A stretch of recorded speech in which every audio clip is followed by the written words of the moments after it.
Hey guys, welcome back to the MLG community party. We just did a whole bunch of arcade games. Hope you guys enjoyed those. Coming up next is going to be some community coaching. So what we're going to do here is a couple of you guys who are going to get selected. We'll play against each other, and I'll kind of just commentate it from an educational point of view. So I hope you guys who are playing will turn the stream off, so it's not like you're cheating or anything. But then you can look back on the stream afterwards, and it's going to be, you know, what you should be looking to do and what you should have done in those different circumstances. So the way we're going to select who gets to go in is right now everyone's in channel MLG. And we're going to do some trivia questions, and the answer to the trivia question is going to be the channel you join. So if I say, you know, what's a strong tier and unit, the answer would be Marine. You join channel Marine, and that would be the way you get selected, whoever joins that channel first. So the trivia question right now is going to be, what unit in StarCraft does the highest damage per second regardless of target, without counting special abilities? So no battlecruiser emote or anything like that, just base damage output. What unit in StarCraft does the highest damage per second to a certain type of target? It could be ground, it could be air, it could be armored light, whatever it is. Which unit can take down something with the most damage output? Looks like we have one person in the channel already, Tophat. He's very smart. And so the next person who joins this channel, who's at a roughly equivalent league to Tophat, is going to play against him. So he's a top platinum. So anyone who's, you know, diamond or platinum who joins the channel next will play against him. Let's see, Chiblace joined the channel next. But he has not played this season. I don't know what rank he is. Okay, well, he's silver. Quantic Fog, of course, is a little bit out of his league. Xeon. Let's see what rank he is. Alright, he is Master. Alright, let's see if we can get someone who's at that platinum level, or we could just put in someone else against him. Alright, Hjax. Let's see where Hjax is at. Okay, Hjax is done. We'll do Hjax versus Tophat. Let's see, we'll do, what's a good map? Let's do Belshire Vestige. It's always just a good standard map. And we'll invite the two players. So, by the way, guys, in case you are wondering, it is too late now, of course, for this individual game. There'll be another trivia question next game. But the answer is Thor. Thor does something like 48 damage per second to ground. Nothing else is even close to that. I think the second highest is a battlecruiser versus ground. Is pretty high, too. It's up in the high 30s. Nothing else is really much past the mid-30s. Immortal versus armored. Missile versus air is actually like high 20s. Immortal versus armored is like 33. Carry is like 27. But Thor is by far the most damage per second to anything, and it's using its ground attack. Alright, see, these guys are ready. We got a pink versus teal matchup. Tophat is ready. I said Hjax, but it's really Hjax.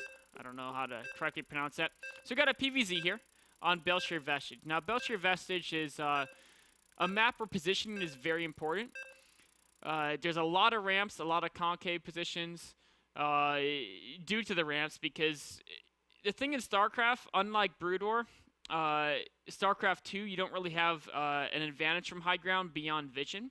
So if your opponent has some way to get high ground vision, which most races will have, by the point you get into those mid-game battles where positioning really gets important, the high ground is not so important, except that often if you have a high ground position, like let's say you're up here versus over there, there's often a choke between the two, like a ramp. And then so it's whoever holds one side of the ramp can defend it regardless of high ground. So the guy in the low ground can hold a ramp. Often it's easy as the guy in the high ground, just due to the fact that they can have a great concave and attack the guys as they're coming down the ramp. So Zerg versus Protoss. We'll see how these guys open. And typically on Belshire Vestige, the two Protoss openings you would look at are the Forge Expand or the Gateway Expand. That's true with pretty much every map. Some maps slightly favor one opening more than others. But in general, whichever opening you prefer as a Protoss point of view, Gateway Expand or Forge Expand, both those are viable on pretty much every single map. So you can go with whichever one you feel more comfortable with. We'll see which one Hjax goes for. From the Zerg point of view, there's really the most common Protoss opening by far. It'd be a 14 or 15 pool followed by a hatchery. But there are some variants, or there are some other ways to do things. Some Zergs like go for hatchery first, which is actually stronger against a gateway expand. It's a little bit risky against a forge expand, just because the forge expand often involves a fast scout, and the probe will block your hatchery, and then it might cannon rush you later on as well. But against the gateway expand, it's definitely just the strongest opening overall. Other options you have, there are some crazy early pulls, early speeding openings. Hopefully, it looks like we got a little bit of lag here. Oh, this is my computer. Hopefully, it'll resolve. We do have the gateway expand from the Protoss player right here. And straight out with 3 on gas right away, which is more common than not. There's some people who do 2 on gas builds to get the Nexus a little bit faster. But 3 on gas is definitely better for the vast majority of players. And the main reason why is because if you put 2 on gas, you're often going to forget to put the 3rd one on later. You just put 3 on gas from the start, you can forget about that aspect of macro for the rest of the game. 3 hatchery before pool. That's probably one of the most optimal openings against the gateway expand. Now on the one side, you're like, wait a minute. He's taking 3 bases before the other guy even takes 1 base. Isn't that kind of crazy and suicidal? Well, the thing with Zerg is the hatcheries aren't only there for economy, they're also there for production.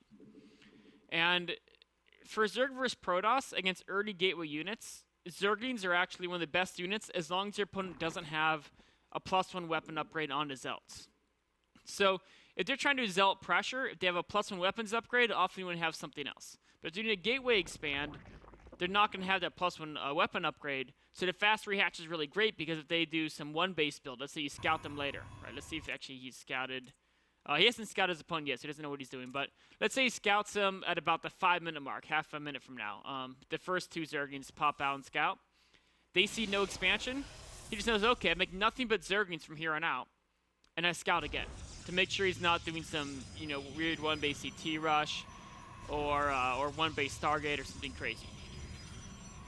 But against a gateway expand, it's really great because you get all the queens out, you get all the bases set up, and of course you have a lot of production available.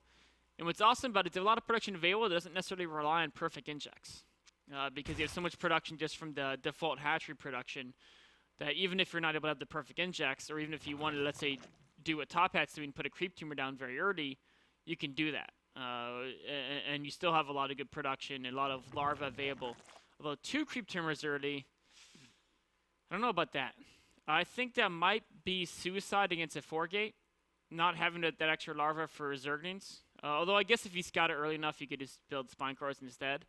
I kind of like the 1 tumor. I'm not confident about 2 unless you're going to do a queen-heavy play, which he's not going for. We see no queens in production. In fact, the 2nd gas.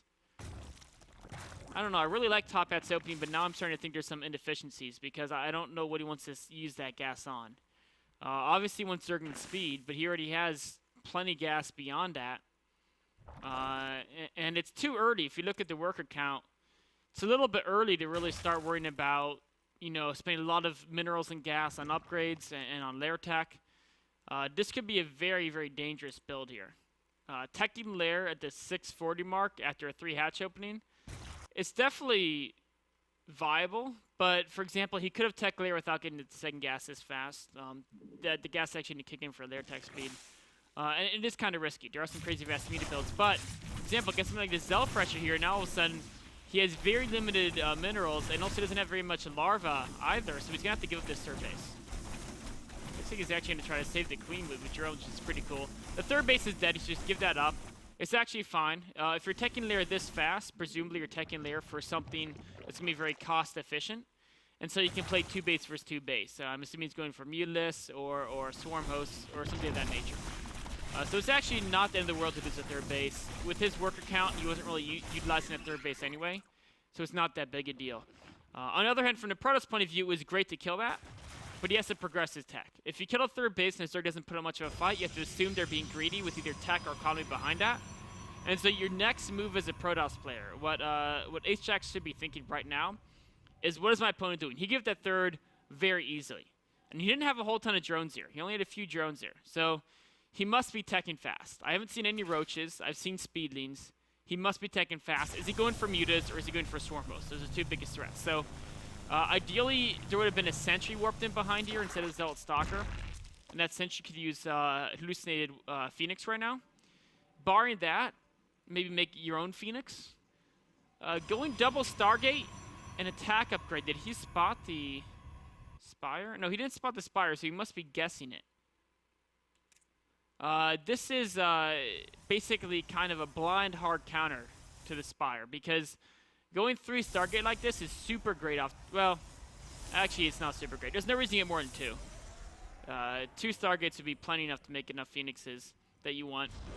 I think he's trying to do the Mass Void Ray build, but with the Mass Void Ray build, you don't get 3 Stargates until you have a 3rd base, because you can't go Mass Void Rays off a 2 base.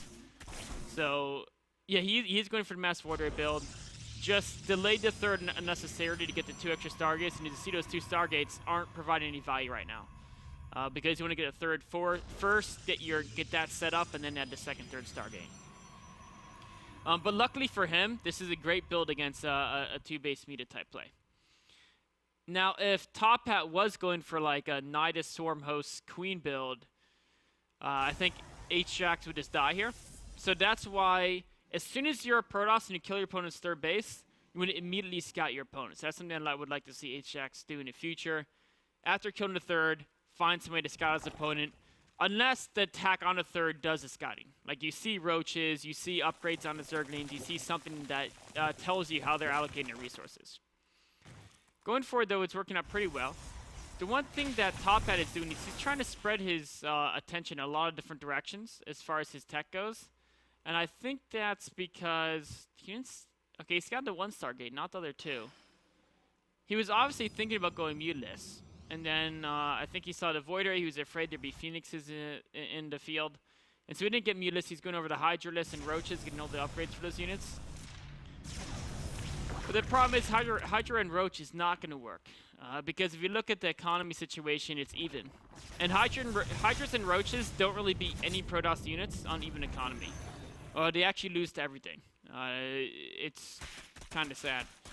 But normally the reason why I go in Roach Hydra is because you take a fast 3rd, you defend a 3rd, and you have the 3 base first 2 economy, or the 4 base first 3, or some economic advantage that makes going Roach Hydra worth it. Or you go Roach Hydra and you tech super fast to Hive, and then you have the Vipers. And Roach Hydra Viper can work okay, at least until Protoss get the super mega army.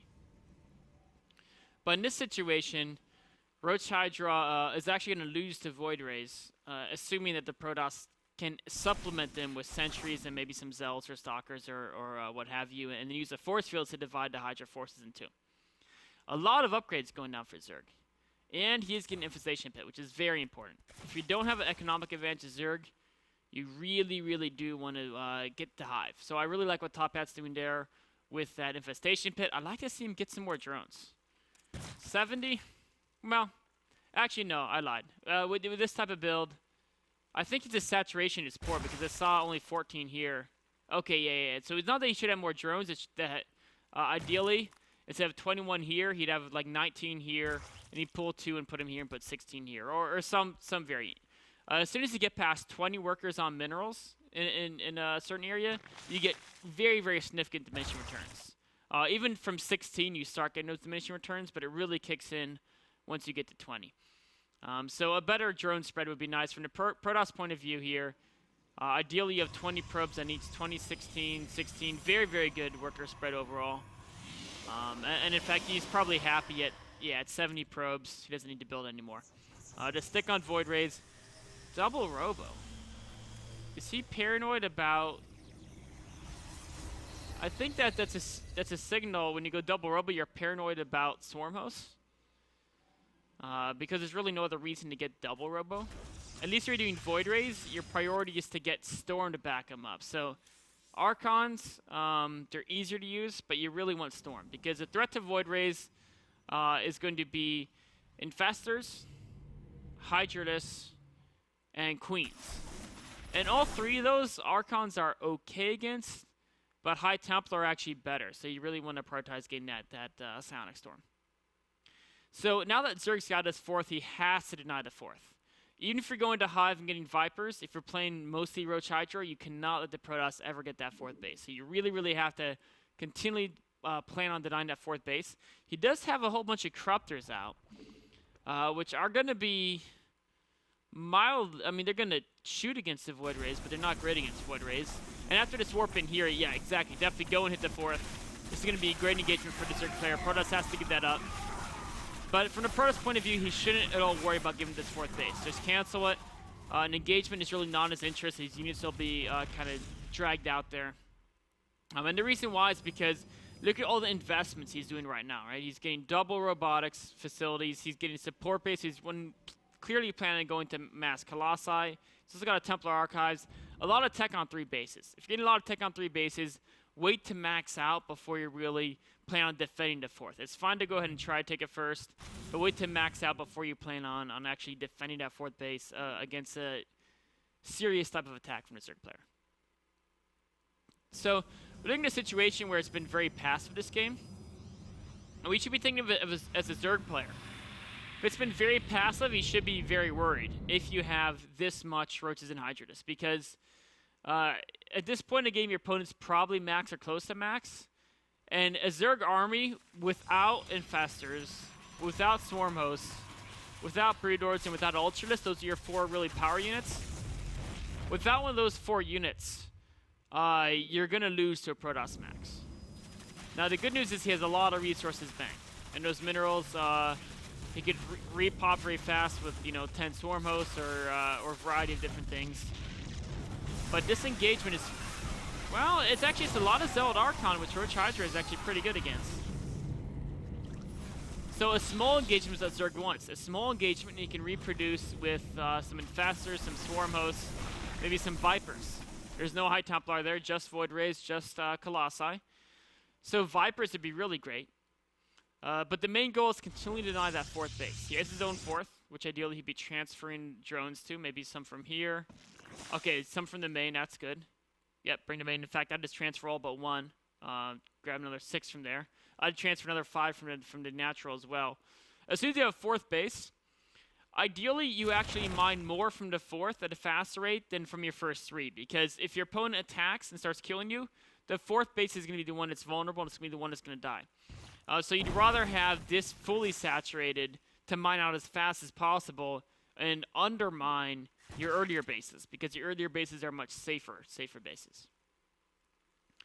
So from Zerg, he wants to continually deny the Protoss 4th base because his composition is very weak, or at least try to get a trade so he can replace it with a stronger composition. Roach Hydra Corruptor is not what you want to be on past even the 16-minute mark, even the 15-minute mark, let alone we're now close to the 20-minute mark. From the Protoss point of view, his army's very good, except you really want to have High Templar. This late in the game against Zerg, you really, really want to have High Templar. Also, ideally, you would have traded some of these Zealots off. So the engagement's not that bad for the Zerg because there's so many Zealots, and actually the positioning's very good for the Zerg as well. But it's still Roach Hydra at the 20-minute mark against an army that has some Colossi, it has some Archons, it has, a good amount of high-tech Protoss units. Oh, he's remaxing in all Roaches. That's actually not really going to work. I mean, this late in the game, unless your opponent is very short on tanky units, which it's so easy for Protoss to repop and Zealots and Stalkers. It's been a passive game this long.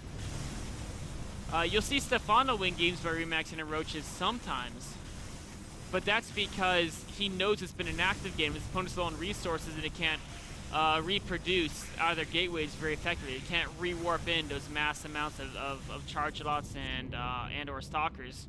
In this situation where it's been passive, so you know he has that amount of resources banked up, you do not want to be remaxing your Roaches because you saw the last battle went. This battle's not going to go any better. I mean, units lost is going to just look worse and worse and worse for the Zerg player. And of course, Corruptors are the same thing. They're not good against Void Rays. So we saw was a game.